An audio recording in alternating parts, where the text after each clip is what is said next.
سلام دوستان، خوش اومدین به یه پادکست دیگه. یکی دیگه از دوستان خاطرش رو برای ما تعریف کرد و من میخوام از زبان خودم این داستان رو براتون تعریف کنم. شما هم اگر خاطره‌ای دارین که دوست دارین با بقیه به اشتراک بذارین میتونید برای من ارسال کنید. خب بریم خاطره این دوستمون رو با هم بخونیم.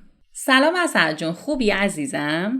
مرسی، شما خوبی؟ من 30 ساله که آمریکا زندگی میکنم و با یه مرد آمریکایی انگلیسی ازدواج کردم.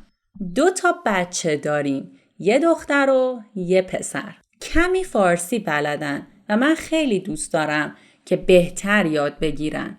کانال شما رو اتفاقی تو یوتیوب دیدم و گوش دادن به داستانهاتون برای بچه هام هم تفریح شده و هم درس فارسی. سپاسگزارم. خواهش میکنم، خیلی خوشحالم و من خیلی پیام میگیرم که دوستان دوست دارن که داستانهای فارسی بشنون و بیشتر ویدیوها به زبان فارسی باشه و این رو گوش کنن تا مهارت شنیداریشون رو بهبود ببخشن.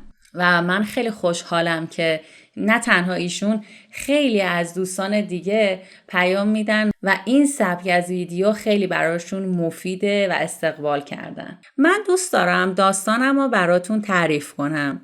همونطور که گفتم من 30 ساله که ساکن آمریکا هستم و وقتی 15 سالم بود با خانوادم به اینجا مهاجرت کردم. ما خانواده‌ای به شدت تعارفی و سنتی بودیم. تعارف که میدونید چیه؟ من حتی یه پادکستم در مورد تعارف داشتم. حالا وقتی کسی میگه من تعارفیم یا ما خانواده تعارفی هستیم، یعنی ما زیاد تعارف میکنیم. تعارف جزء فرهنگ خانواده‌مونه و همیشه در حال تعارف کردن هستیم. که اینجا دوست ما اسمشو میذاریم سحر، گفته که ما خانواده تعارفی و سنتی بودیم. برای همین وقف پیدا کردن با فرهنگ اینجا برام خیلی سخت بود.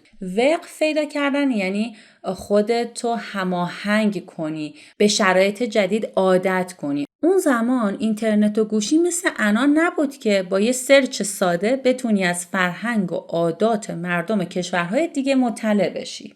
همه اطلاعات من در حد حرفای دوستا و آشناهایی بود که خارج رفته بودن و اونجاها زندگی کرده بودن. اصلا به این فکر نمی کردیم که کدوم کشور هستن و هر کشوری میتونه فرهنگ و رسوم خاص خودشو داشته باشه. برای ما همه‌شون خارج بود. بچه‌ها یک کلمه داریم تو فارسی، خارج. خارج یعنی بیرون، out. خب کلن کسی که داخل ایران زندگی نکنه، خارج از ایران زندگی کنیم میگیم رفته خارج. He went out. خب رفته خارج رفته، خارج زندگی میکنه و کشورش مهم نیست، فقط اینکه تو ایران نیست یعنی خارج. اول میگیم رفته خارج و در مرحله دوم اگر کسی بپرسه چه کشوری رفته، اون موقع مثلا میگیم آلمان، فرانسه، آمریکا، کانادا. حالا توضیح میدن، میگن که فقط به ما در این حد اطلاعات داده بودن که اینجا اصلا خانواده مهم نیست، بی‌عاطفه هستن و لخت تو خیابون راه میرن.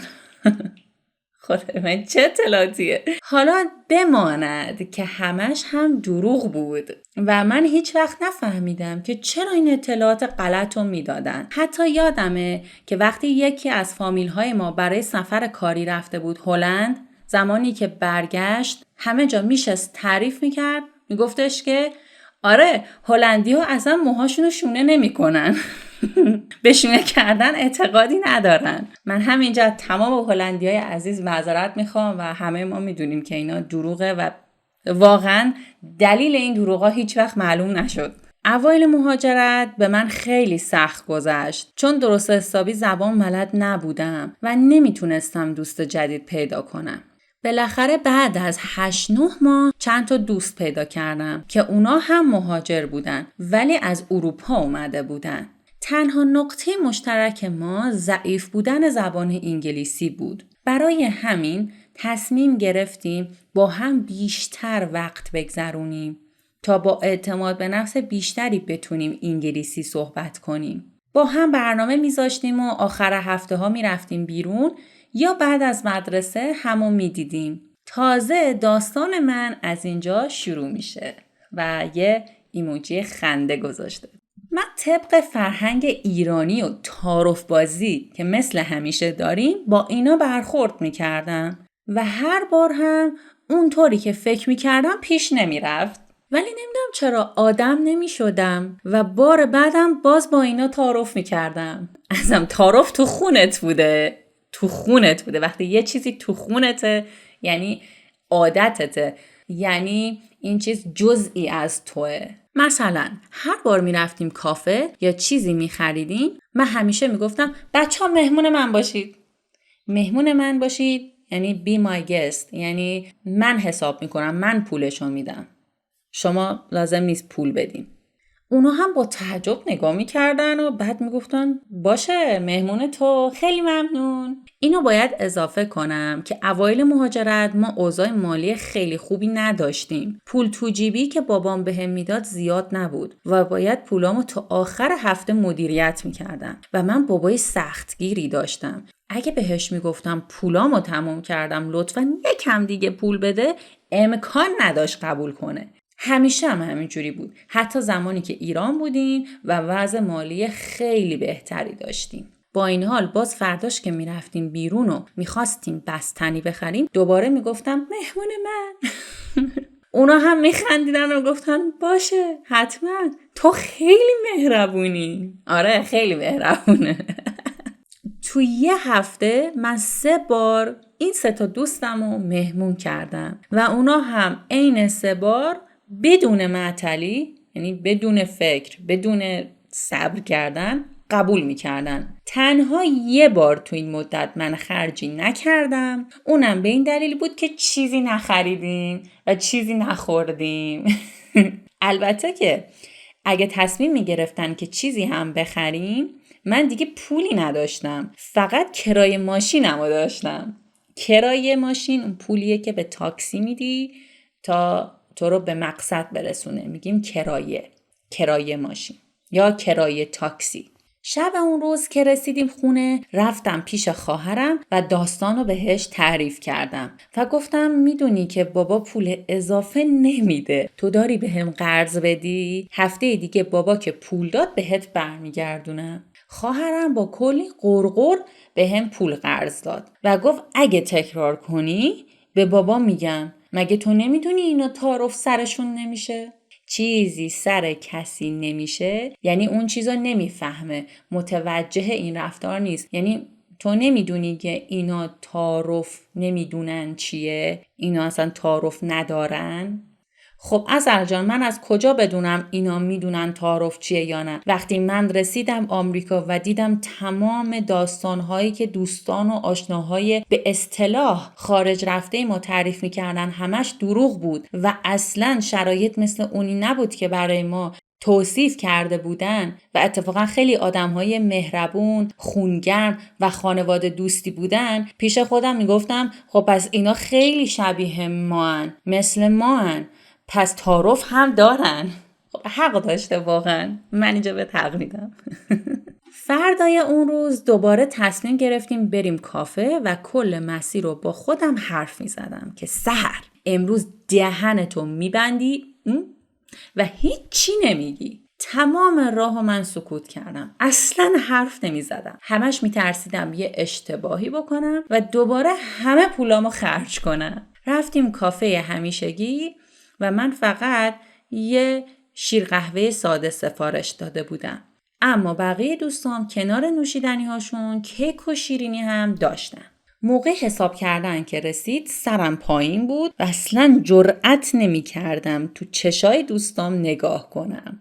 مطمئن بودم اگر نگاه هم تو نگاهشون می افتاد سری دهنم رو باز می کردم و می گفتم مهمون من باشید. اون لحظه احساس می کردم همه الان از من توقع دارن که من حساب کنم یعنی من پول بدم. احساس میکردم پرروترین و بی‌تربیت ترین آدم روی کره زمین هستم. کل بدنم عرق کرده بود. غرق تو این فکرها بودم که یهو دوستم صدا کرد گفت سحر دنگ تو میشه مثلا $3 که اینجا سحر گفته دقیق یادم نیست چند دلار بود، مثلا $3.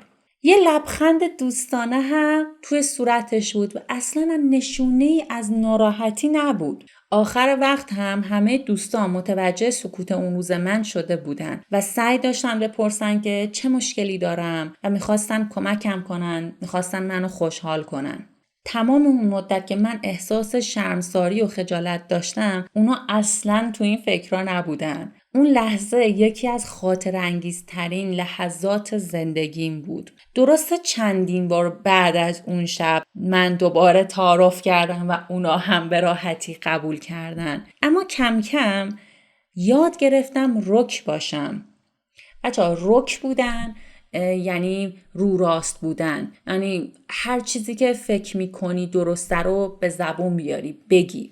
همیشه هم میگن رک بودن با بی ادب بودن فرق میکنه، یعنی تو میتونی رک باشی ولی لازم نیست هر حرف زشت و بدی رو بزنی و دل هر کسی رو به راحتی بشکونی یا به که افراد توهین کنی. سحر میگه کم کم یاد گرفتم رک باشم و وقتی هم نخوام کاری انجام بدم الکی تورگو در بایستی و تعارف گیر نکنم. من هنوزم با یکی از اون دوستام در ارتباطم و حتی این داستان رو براش تعریف کردم. با هم خیلی خندیدیم و به هم گفت که ما فکر میکردیم تو خیلی پول داری که اینقدر راحت همه رو مهمون میکنی، که در جواب بهش گفتم نه عزیزم، من کاملا در فشار مالی بودم و فقط به خاطر تفاوت فرهنگی این بلا سرم اومد. خب دوستان، اینم از خاطره جالب دوستمون سحر. امیدوارم که لذت برده باشین. منتظر داستاناتون هستم، خیلی دوست دارم داستاناتون رو بشنوم و حتما به هم پیام بدین، از خودتون بگین. اگر فکر میکنید که سطح زبان فارسی خیلی خوبی ندارین، میتونید کمی فارسی و کمی انگلیسی بنویسید و با هم ترکیب کنید یه داستان بگین، یا اگر این توانایی رو دارید که همه‌شو به فارسی تعریف کنید، اصلاً خجالت نکشید، همه رو برام بنویسید یا حتی وایس بفرستید، صداتون رو برام بفرستید، هر جور که شما مایلین. من حتما تصحیح میکنم و شما وقتی داستان خودتون رو از زبان من میشنوین شکل درست شده و تصحیح شده اون رو میشنوید. و در آخرم حتما توی کامنت ها برام بنویسین که شما چه چیزهایی از کشورهای دیگه شنیدین و بعد دیدین که درست نبوده و همش دروغ بوده یا تبلیغات منفی بوده و شما چطوری بهش پی بردین. منتظر کامنتاتون هستم. بوس به کله هاتون. اسم من عسل. مرسی که به پادکستم گوش دادین. دوستتون دارم. خداحافظ.